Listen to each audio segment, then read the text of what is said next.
الحمد لله رب العالمين، والصلاة والسلام على أشرف الأنبياء والمرسلين سيدنا محمد وعلى آله وصحبه وسلم.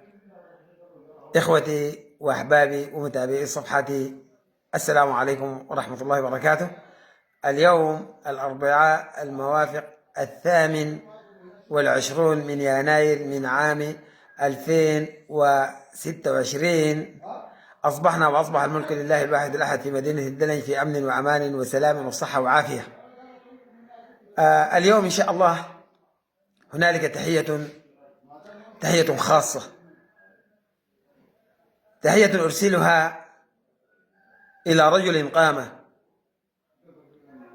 صمد بالسودان وأحلى السودان، وبدأ الحفر بالإبرة، وقد ظننا بأن هذا الحفر لن يجدي، ولكن خاب ظننا بعد أن نجح نجاحا باهرا في أن يحافظ على جسد هذا الوطن بعلاجه للجسد بالإبرة، كعلاج الوخز بالإبر عند الصينيين. فبدأ الجسد يتعافى من الرأس ثم الصدر ثم البطن، وبدأت الآن الأرجل تتحرك، وهذه الأرجل بدأت تتحرك من مدينة الدلن. هذه التحية نرسلها من الدلن السودان عابرة كل الوديان إلى سيادة الفريق ركن البرهان، قائد هذا الركب الميمون، الغائد الحمام، الذي ألهمنا معاني الصبر والمثابرة والثبات، فكان ثباتنا مستلهم منه. فلك تحية سيادة الفريق من الدلن السودان، دلن الصمود، أهل الصبر وأهل المثابرة، الذين تدثروا بثوب الوطنية ونزعوا ثوب القبلية والجهوية. دلن السودان أرسلها من اللواء 54 الدلن، الجنود البواسل الذين وقفوا سدا منيعا طيلة ال3 سنين وهم يحاربون ليس عدوا واحدا بل عدوين من الحركة الشعبية والدعم السريع، فوقفوا وقوفا شامخا كشموخ جبال الدلن، محافظين على تراب هذا الوطن العزيز، وهم يكابدون التعب والشقاء ويتدثرون الأرض ويلتحفون السماء من أجل هذا الوطن العزيز. وعندما حاولت الحركة الشعبية الدخول إلى الدلن، قد ظن أهل الدلن بأنهم قد أتوا من أجل السودان، ولكن عندما علمنا نحن في اللواء 54 بأن هؤلاء الخونة أرادوا أن يقدروا بنا، وقفنا سدا منيعا ورفضنا أن يطعوا أقدامهم أرض السودان، أرض الدلن أو أرض اللواء 54. سألونا إحنا ما إخوانكم؟ قلنا لهم أنتم لستم بإخواننا، نحن براء منكم،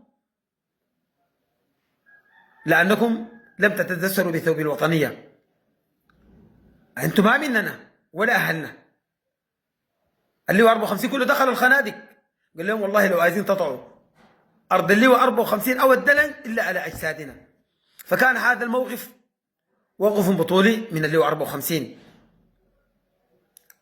موقف سوف يسجل للتاريخ بأن أبناء منطقة الدلن وجيش الدلن اللواء 54 قد رفضوا رفضا باتا أن يؤتى السودان من قبلهم. فالتحية لك من قيادتنا العميد ركن الزاكي كوكو خالد، ومن قواتنا المسلحة الكتائب التي تنطوي تحت اللواء 54 الدلن. هؤلاء الأشاوس يستحقون الكثير، يستحقون الصمود ويسام الصمت على صبرهم وعلى جلدهم. ولم لا؟ هم الذين وقفوا سدا منيعا في وجه أهلهم الذين تمردوا، وهم الذين حاربوا الدعم السريع، ثم بعد ذلك تعاون الدعم السريع والحركة الشعبية فيما بينهم، وكذلك وقفوا سدا منيعا. فالتحية لكل جندي من جنود السودان، ولكن هذه التحية تحية خاصة لجيش اللواء 54.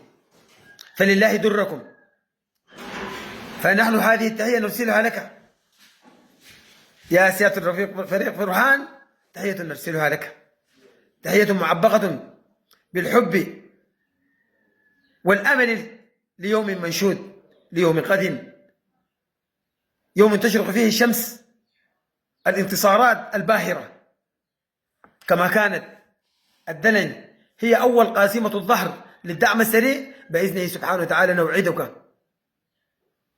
يا سيادة برهان بأن الدلن سوف تكون إن شاء الله منطلقا لتحرير كردفان عامة ودارفور. والحمد لله سبحانه وتعالى بدأ جسد الدلن يتعافى، فتحركت رجله اليمين، فتحت به طريق حبيلة، وبدأت رجله الشمال تتحرك بفتح طريق الأبيض، وسوف تنتفض.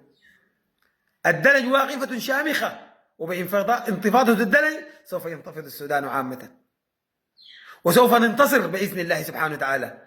وحفرك بالإبرة سوف تؤتى أكلها من مدينة الدلج. فلك التحية ولأركان حربك ميامين، سيادة الفريق كباشي ابن هذه المنطقة، وسيادة ياسر العصا لمن عصى بلبس. يا سيادة ياسر ناس الدلج بالين بلبس يمين وشمال والشرق وغرب بلبس. وكذلك لإبراهيم جابر، أسأل الله سبحانه وتعالى أن يجبر به كسر الوطن.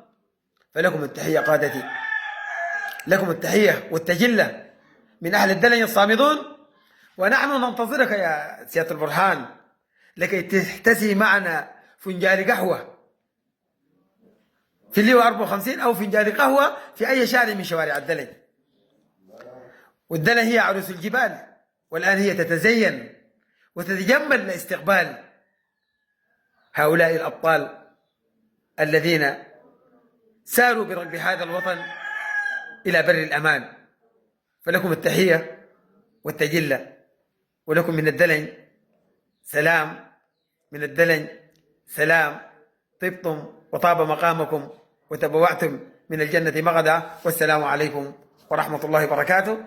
رغيب عبد الرحمن حماد جابر جرو، اللواء 54 الدلج، الكتيبة 316. والسلام عليكم ورحمة الله وبركاته.